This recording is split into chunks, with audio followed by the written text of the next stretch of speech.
You know, when will enough be enough? January 28th, 2015.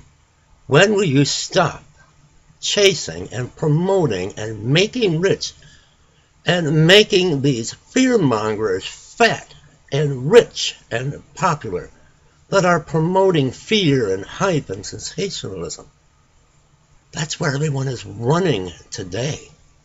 January 28th, 2015. But when is enough going to be enough? You know, I'm nobody.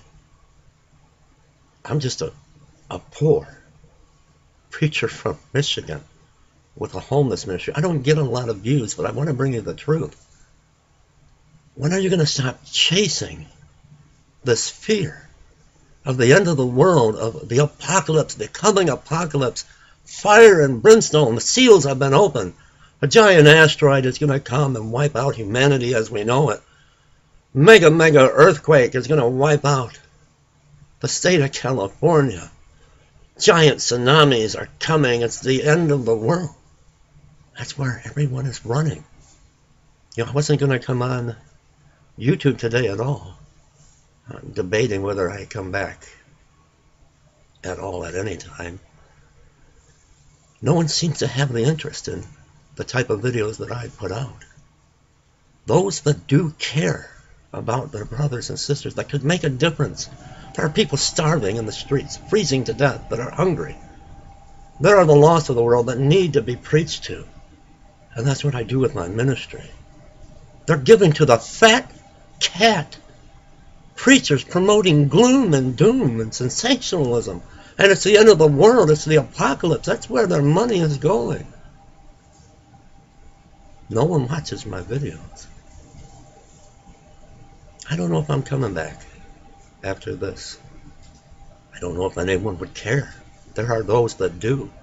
The ones that can make a difference and bring hope and bring change into the lives of so many are pouring their money and their time and making these fat cat, rich, fat, prosperity, preaching, end of the world, apocalyptic type event preachers, gloom and doom, solar flares, solar eruptions, fireballs going to scorch the earth, the world is going to end. That's where their money's going. Shining the light on them when Jesus is the light of the world. Well, when's enough going to be enough? Here's the headline today. Police, family poisoned themselves fearing the coming apocalypse. I talked to my wife today. She said, you know, you got more views when you did videos on UFOs and the aliens and fallen angels and on the Illuminati. That's what they want. They don't want to hear about people starving, people that are hungry. They're making these fat cat preachers and fearmongers rich. Well, maybe today you just might listen to me and say, enough is enough. Police, family poisoned themselves fearing apocalypse. Some interviews indicated that the Strack parents had become concerned with the evil in the world, and they had a desire to escape from the impending doom. In addition to interviews with family and friends of the Stracks, police say a note written by 14-year-old Benson found in the home provides some insight. The note indicated that Benson was aware that he may die and was bequeathing his personal possessions to a friend. It's a 14-year-old boy. A 14-year-old boy. If you don't care about your brothers and sisters in need, look what this is doing. You know how many people view these fear-mongering videos?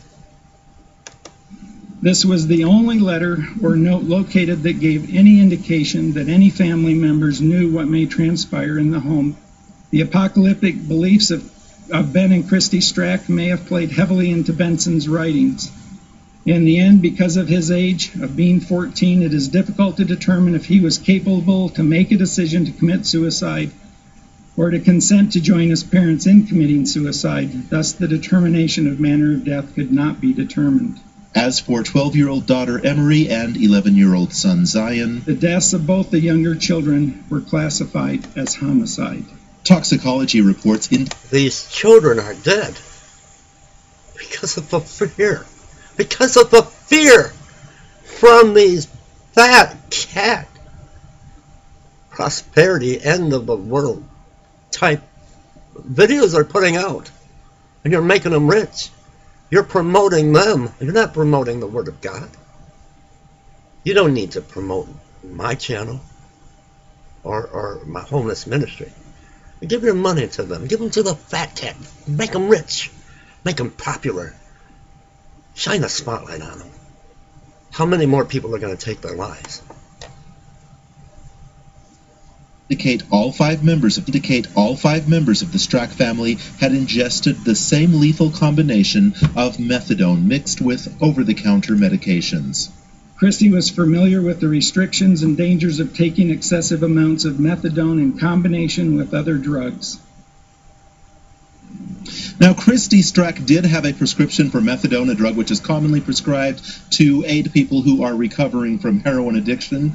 Now, it was also revealed today that Christy and Ben Strack had a relationship of sorts with convicted killer Dan Lafferty. They visited with him several times at the prison and exchanged several letters. Anyone who is familiar with Dan Lafferty and his backstory know that he has very strong beliefs himself about the end of the world. However, police here with Springville say that they visited Mr. Lafferty after the Stracks had passed away, and that Mr. Lafferty himself was surprised that they had ended their own lives. Back to studio. Boy, that is a strange connection too, Todd.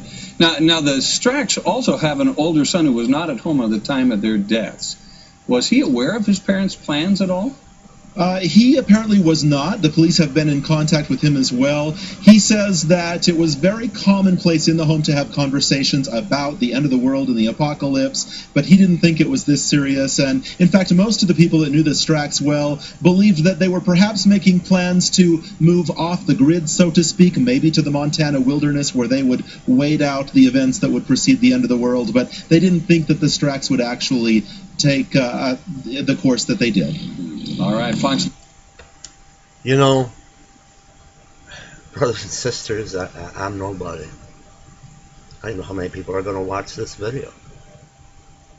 I'm nobody. I'm just a poor preacher in Michigan with a homeless ministry.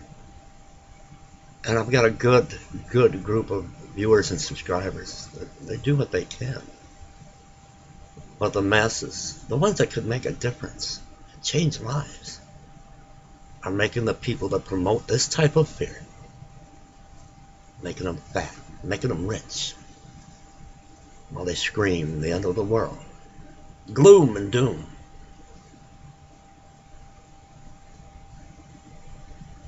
I don't know, brothers and sisters. I don't know. God bless you today.